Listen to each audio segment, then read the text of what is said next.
في بداية الصوم الكبير الكنيسة أيضا بتحط لنا بعض المبادئ الأساسية للعلاقة مع الله في خلال فترة الصيام الكبير عشان نتدرب عليها. وهذا التدريب اللي بناخده تدريب للحياة وليس فقط في أثناء فترة الصوم. فأول محور الكنيسة بتحب إنها تحطه لنا زي ما قال لنا المسيح كده عنصر الخفاء. هي علاقة سرية، هي ليست علاقة فيها مظاهر، فالعلاقة السرية هي أساس كل هذه العلاقات.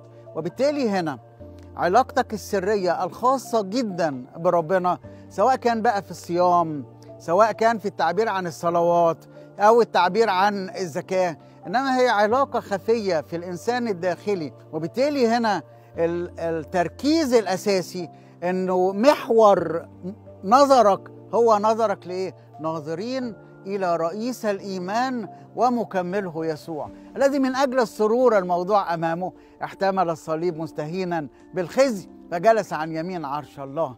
فلذلك تفكروا أنتم أيضا في مثل هذا الذي احتمل مقاومة مثل هذه من خطاه. عشان كده بتركز لنا الكنيسة، ركز على المسيح وركز على المسيح في الخفاء، وأبوك الذي في السماء الذي يرى في الخفاء هو يجازيك علانية. عنصر أساسي، عنصر العلاقة السرية الخفية للإنسان الداخلي، وده أساس في كل أيام الصوم نتدرب عليه للحياة وليس أثناء فترة الصوم فقط. ربنا يكون معاكم، إلهنا المجد الأبد، آمين.